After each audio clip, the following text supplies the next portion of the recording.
17 বছর বয়সী দরিদ্র এক চাষির ছেলে আর্গন। সে ছোটবেলা থেকেই ছিল একটু চঞ্চল স্বভাবের। সে তার চাচাতো ভাইয়ের সাথেই গ্রামে বসবাস করত। তারা দুজন সমবয়সী হয় সবসময় দুষ্টামি করত।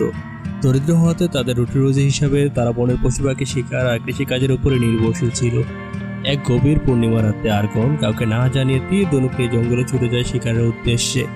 কিছুক্ষণ পর আর্গন শিকারের জন্য একটি হরিণকে খুঁজে পায় এবং সে তার দিকে তীর ছুটলে সাথে সাথে একটি অদ্ভুত রকমের উজ্জ্বল আলো জ্বলে ওঠে, আর হরিণটি সাথে সাথে গায়েব হয়ে এক অদ্ভুত রকমের নীল রঙের একটি বড় পাথর তার সামনে এসে পড়ে। আর্গন বুঝতেই পারে না যে এই হরিণটি কি করে এমন পাথর হয়ে গেল। সে অনেক জল্পনা কল্পনা করতে থাকে, আর পাথরটি সুন্দর হওয়াতে সেই পাথরটি নিয়ে সেখান থেকে চলে আসে। এই পাথরটা মূলত এই রাজ্যের রাজার কাছ থেকে চুরি করা হয়েছে। রাজা ছিল জাদুবিদ্যায় অত্যন্ত পারদর্শী। তারা মানুষকে অন্যায়ভাবে নির্যাতন আর নিপীড়ন করত। 19 বছর বয়স হলেই তারা মানুষদেরকে ধরে নিয়ে আসতো এবং তাদেরকে গোলামি করাতো। তারা কাউকে সুস্থভাবে বাঁচতে দিত না এবং সবাইকে তাদের যৌবন বয়সটা তাদের সেখানেই কাটাতে হতো। তাদের যৌবন শেষ হয়ে গেলেই তাদেরকে বৃদ্ধ বয়সে ছেড়ে দিত। আর এই পাথরটি চুরি করেছে বাইটান রাজ্যের রাজকুমারী আলিয়া। বাইটান গোষ্ঠী হলো এই রাজার বিদ্রোহ করে এমন একটি গোষ্ঠী। তারা তাদের বিরুদ্ধে যুদ্ধ করে, কিন্তু রাজাদের সংখ্যা এতটাই বেশি এই বাইটান গোষ্ঠী রাজাদের অপশক্তির কাছে পরাজিত হয়। আর কিছু সংখ্যক যোদ্ধা পালিয়ে গিয়ে পাহাড়ের নিচে বড় বড় পাথরের আড়ালে লুকিয়ে লুকিয়ে বসবাস করত। তারা এই রাজার অপশক্তিকে দুর্বল করার জন্য তাদের প্রয়োজন একটি ড্রাগন, আর এই ড্রাগনের ডিমটি ছিল সেই রাজ্যে।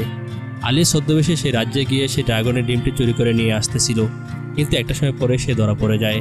তাই সে কোনো উপায় না দেখে তার হাতে থাকা সেই পাথরটি মন্ত্র করে সেখান থেকে গায়েব করে দেয়। আর এই পাথরটা আলোর রোশনি হয়ে সে আর্গনের কাছে ফিরে আসে। আসলে এই নীল রঙের পাথরটা ছিল একটি ড্রাগনের ডিম, কিন্তু সে আর্গন এটা জানতো না। তাই সে বুঝতে পারে না এই পাথরটা নিয়ে সে কি করবে। তাই সেটাকে নিয়ে এক মাংসের দোকানের কাছে চলে যায় এবং মাংসের দোকানদারকে সেই পাথরটার বিনিময়ে তাকে কিছু মাংস দিতে বলে। কিন্তু সেই মাংসের দোকানটি সেই পাথরের বিনিময়ে তাকে কোনো মাংসই দেয় না এবং সেখান থেকে তাকে তাড়িয়ে দেয়। সে দোকান থেকে বাড়ি আসার সময় বাইরে এক জীর্ণ শীর্ণ অর্ধবয়স্ক লোককে দেখতে পায়, যেখানে রাজার সৈন্যরা তাকে আসা যাওয়ার পথে সব সময় অপমান করত।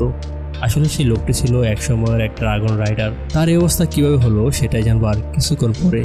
আর এর ফাঁকে দয়া করে চ্যানেলটিতে সাবস্ক্রাইব করে দাও প্লিজ বন্ধুরা। তারপর আর্গন সেই পাথরটি নিয়ে তার বাড়িতে চলে যায় এবং বাড়িতে গিয়ে সে দেখতে পায় তার ভাই সে রাজ্য থেকে চলে যাচ্ছে, কারণ তার বয়স 19 বছর হয়ে গেছে।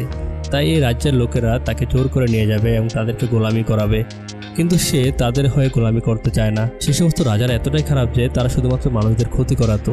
তাই সে সিদ্ধান্ত নেয় সে এই রাজ্য থেকে চলে যাবে। আর সে সেদিন বাড়ি থেকে চলে যাওয়াতে আর্গন সারাক্ষণ মন খারাপ করে বসে থাকে। তার সময় কোনোভাবেই কাটতে চায় না।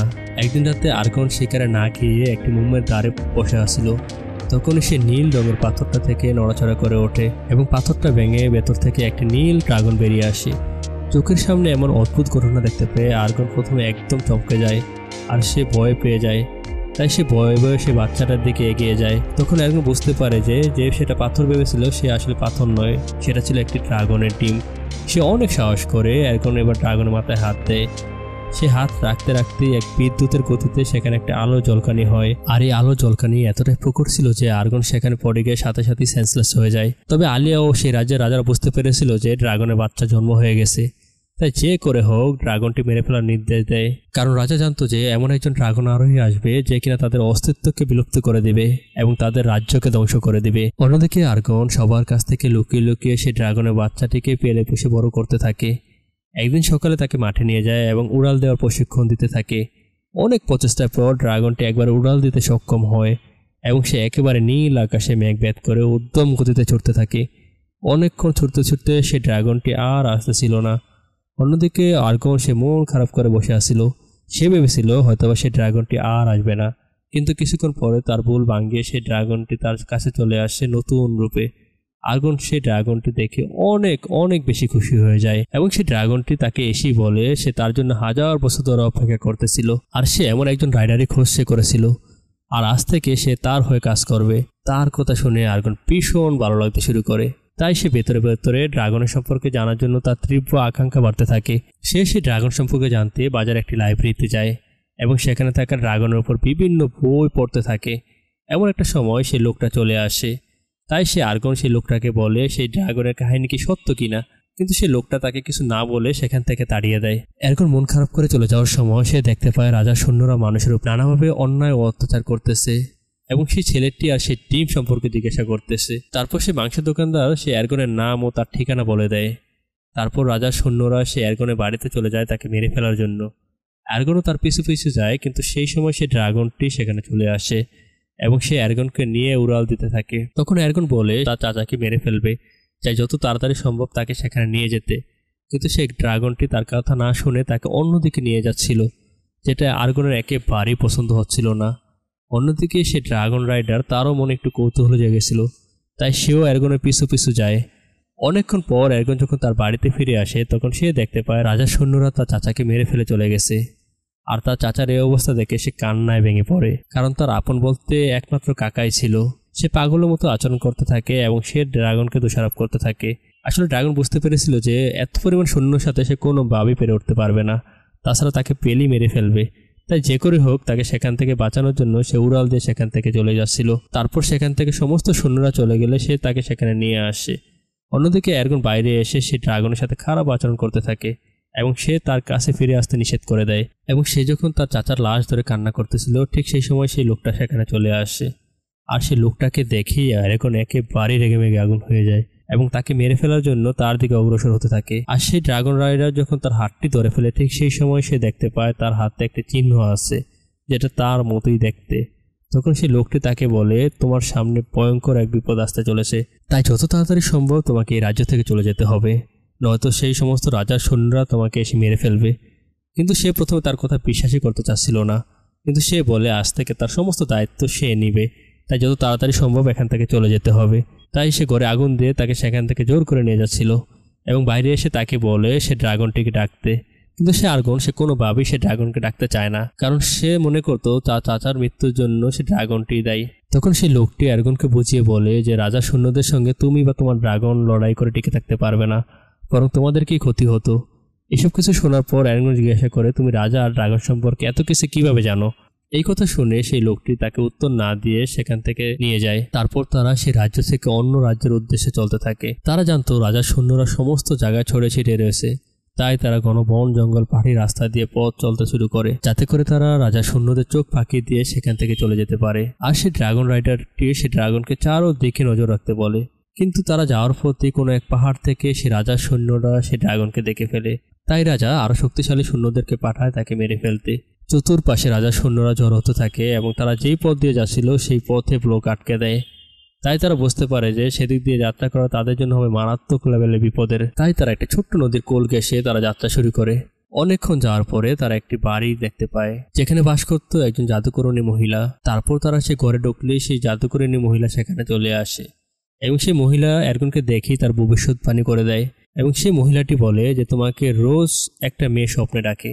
তখন আর্গন বলে হ্যাঁ, কিন্তু আর্গন তো তার সম্পর্কে কিছুই জানে না। তাই সেই মহিলার কাছ থেকে আর্গন অনেক কিছু জানতে চায়, কিন্তু কিছুক্ষণ পরেই সেই রাজার সৈন্যরা সেখানে চলে আসে এবং তাদেরকে আটক করে ফেলে। তাই তারা কোনো উপায় না দেখে সেই রাজার সৈন্যদের সাথে একাই লড়তে থাকে। অনেকক্ষণ লড়াই করার পর রাজার সৈন্যরা এক এক করে বেরিয়ে আসে। আর রাজার সৈন্যরা যেহেতু অনেক বেশি ছিল, আর এই কারণে তাদের সাথে মারামারি করাটা তাদের ছিল অনেক বেশি কষ্টসাধ্য। এবং একটা সময় পরে আর্গন সে কিছু মন্ত্র পরে তার কাছে থাকে একটি তীর তাদের দিকে ছুটে মারে, আর একটি বিশাল আলো জলকানি এসে তারা সেখানে আহত হয়ে পড়ে। অন্যদিকে আর্গন ম্যাজিক করার কারণে সে অসুস্থ হয়ে পড়ে। তখন সেই লোকটি আর্গনকে সেখান থেকে নিয়ে সেখানে চলে আসে।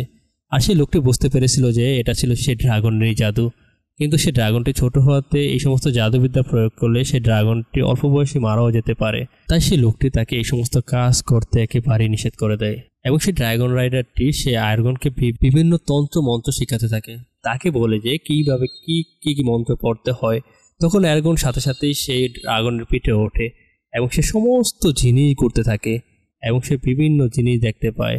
কিন্তু হঠাৎ করে সে যখন সেই লোকের তন্ত্রমন্ত্র শিখতেছিল তখনই দেখে সে দূরের পাহাড়গুলো তার সামনে চলে আসতেছে এবং সে জুম করে দেখতে পারতেছে, আর এটা থেকে সে অনেক বেশি খুশি হয়ে যায়। অন্যদিকে সেই ড্রাগন রাইডারটি যে কিনা একটি জঙ্গল দিয়ে যাচ্ছিল, হঠাৎ করেই সে রাজার সৈন্যরা সেখানে চলে আসে এবং তার উপর আক্রমণ করতে থাকে। তাই আর্গন এই জিনিসটা একেবারেই সহ্য করতে পারে না। তারপর সে ড্রাগনকে নিয়ে সে তাদের সামনে এসে তাকে আক্রমণ করতে থাকে, কিন্তু সে আর্গন আবারও ভুল করে সে ড্রাগনের মন্ত্র পড়ে সেখানে তাদের অপশক্তির বিরুদ্ধে লড়াই করতে থাকে। আর একটা সময় পরে সে ড্রাগন মারাত্মকভাবে জখম হয়। তখন সে লোকটি একেবারেই রেগে মেগে আগুন হয়ে যায় এবং সে বলে আমি তোমাকে নিষেধ করেছি যে ড্রাগনের মন্ত্র দিয়ে এখন কাজ না করতে, কারণ সে একেবারেই ছোট, আর যার কারণে তুমি যদি তার তন্ত্রমন্ত্র দিয়ে কাজ করো তাহলে সে মারা যেতে পারে। তখন সে আর্গন সে বলে, তুমি এত কিছু জানো কিভাবে, তুমি কে? ঠিক সেই সময় সে লোকটি বলে সেও ছিল একসময় একজন ড্রাগন রাইডার, এবং সে তার হাতে থাকা সেই চিহ্নটি দেখতে পেয়ে সে আশ্চর্য হয়ে পড়ে। সে বলে একসময় যৌবন বয়সে সে একজন ড্রাগন রাইডার ছিল, কিন্তু সেই রাজার লোকেরা তাকে জোর করে ধরে নিয়ে তার ড্রাগনটিকে মেরে ফেলে আর তাকে তাদের গোলামি করার জন্য সেখানে নিয়ে যায়। তাদের যৌবনটা তার সেই গোলামি করতে করতে সেখানে কেটেছিল, আর বৃদ্ধ বয়স হয়ে যাওয়াতে তারা সেখান থেকে বিতাড়িত করে দেয়। তারপর আর্গন সে স্বপ্নে দেখতেছিল সে আলিয়া তাকে ডাকতেছে, এবং সে তাকে বলে তাকে একটি রুমে আটক করে রাখা হয়েছে আর শুধুমাত্র সে আর্গনই তাকে বাঁচাতে পারবে। আর এই কারণে সে আর্গন সে ড্রাগনটি নিয়ে সেখানে চলে যাচ্ছিল। আর ঠিক সেই সময় সে ড্রাগন রাইডারটি তাকে নানাভাবে নিষেধ করে, কিন্তু সে আর কোনো কথাই শুনতে চাচ্ছিল না। আসলে এটা ছিল সেই রাজারই একটি চাল। তারপর সে আর্গন সেই ড্রাগন রাইডারের কথা না শুনে সে ড্রাগনটিকে নিয়ে সে দুর্গে চলে যায়, এবং সেখানে ছদ্মবেশে সে দুর্গে প্রবেশ করে, এবং একটা সময় পরে সে আলিয়ার রুমে যায়। ঠিক সেই সময় আলিয়া তাকে দেখে বলে যে সেখান থেকে চলে যেতে। ঠিক সেই সময় আলিয়া তাকে বলে এটা ছিল সেই রাজারই একটি চাল। ঠিক সেই সময় সেই রাজা সেখানে চলে আসে। আসলে এটা রাজা ছিল না, এটা ছিল রাজার একটি ছায়া মাত্র। ঠিক সেই সময় আর্গন সে ছায়ার সাথে এক ভয়ঙ্কর লেভেলের ফাইটিং করে, কিন্তু সে রাজার ছিল অনেক বেশি শক্তি, আর এই কারণে সে এক এক করে আর্গনকে পরাজিত করতে থাকে। এবং একটা সময় পরে সে যখন আর্গনকে তার সমস্ত জাদুবিদ্যা দিয়ে আক্রমণ করতেছিল, ঠিক সেই সময় সে ড্রাগন আরোহী তার সামনে চলে আসে এবং তার বুকে সে তীরটি বিদ্ধ হয়, এবং সে সাথে সাথে সেখানে অসুস্থ হয়ে পড়ে। তারপর আর্গন সেখানে সবার সাথে একাই লড়তে থাকে, এবং একটা সময় পরে সে আর্গন সেই লোকটিকে, আলিয়াকে আর ড্রাগন রাইডারকে নিয়ে তারা তিনজন সে ড্রাগনকে করে একটি নির্দিষ্ট জায়গায় চলে আসে। ঠিক সেই সময় সেই লোকটি বুঝতে পারে সে আর বাঁচবে না, আর এই কারণে তার কাছে থাকা একটি তরোয়াল সে আর্গনকে দিয়ে দেয়, এবং সে বলে এটা আগলে করে রাখতে। অন্যদিকে সে আর্গন তাকে বিভিন্ন তন্ত্রমন্ত্র দেওয়ার পরেও তাকে কোনোভাবেই বাঁচাতে পারেনি। অন্যদিকে সে যেহেতু একজন ড্রাগন রাইডার ছিল, আর এই কারণে সে ড্রাগনটি তার পিঠে চড়িয়ে তাকে শেষবারের মতো ঘোরাতে দেয়। তারপর তাকে একটি জায়গায় নিয়ে আসে, আর সেখানে সে মারা যায়। ঠিক সেই সময় ড্রাগনটি তাকে এমনভাবে সেই কবরটি আচ্ছাদিত করে যাতে জীবনও নষ্ট না হয়। তারপর সেই জাদুকরণী রাজা, যে কিনা সে আলিয়াতকে এক জাদু করে দেয়, আর এতে করে আলিয়া অনেক বেশি অসুস্থ হয়ে যায়। তাই আর্গন কোনো উপায় না দেখে সে ড্রাগনে করে তাকে নিয়ে যায় একটি পাহাড়ের গুহার ভিতরে, যেখানে সে বাইটান গোষ্ঠীরা ছিল, যারা কিনা সে আর্গনকে আর আলিয়াকে দেখতে পেয়ে অনেক বেশি খুশি হয়ে যায়। আর সাথে সাথে সে ড্রাগনটি চলে আসে, তাদের আত্মবিশ্বাস আরও বেশি বেড়ে যায়, কারণ তারা বুঝতে পেরেছিল যে রাজাকে পরাজিত করে এবার তাদের জন্য সহজ হবে, আর যার জন্য তারা হাজার হাজার বছর ধরে অপেক্ষা করতেছে। ঠিক কিছুক্ষণ পরেই সেই রাজার সৈন্যরা সেখানে চলে আসে, এবং সেখানে রাজার সৈন্যদের সাথে সেই ড্রাগন এক ভয়ঙ্কর লেভেলে ফাইটিং হয়। একটা সময় পরে সেই রাজার সৈন্যরা সেই পাইটান গোষ্ঠী সবাইকে মেরে ফেলতেছিল। অন্যদিকে সেই ড্রাগনটি এতদিনে তক্তভুক্ত হয়ে সে সমস্ত তন্ত্রমন্ত্র শিখে পড়ে, সে তার মুখ দিয়ে আগুনের কুণ্ডলি বের করতে পারবে। ঠিক সেই সময় সে ড্রাগন রাইডার হিসেবে আর্গন তার কাঁধে ওঠে, সমস্ত সৈন্যদেরকে সে আগুন দিয়ে সে একেবারে ঝলসে দেয়, আর সেখানে তাকে সমস্ত রাজার সৈন্যদেরকে সে মেরে ফেলে। এবং একটা সময় পরে সে রাজার সাথে তার এক ভয়ঙ্কর লেভেলে ফাইটিং হয়, কিন্তু সে রাজার আত্মাটা ছিল সেই কালো জাদুর ভিতরে। অন্যদিকে সে ড্রাগন রাইডার তাকে যে ছোরাটি দিয়েছিল, সেই ছোরাটি দিয়ে সে কালো কুণ্ডলের ভিতরে সে ঢুকিয়ে দেয়, আর সেখানে সাথে সাথে সে রাজার প্রেতাত্মারা সেখানে মারা যায়। আর এভাবে করে একটি সুন্দর মুভি এখানে শেষ হয়ে যায়। ধন্যবাদ সবাইকে।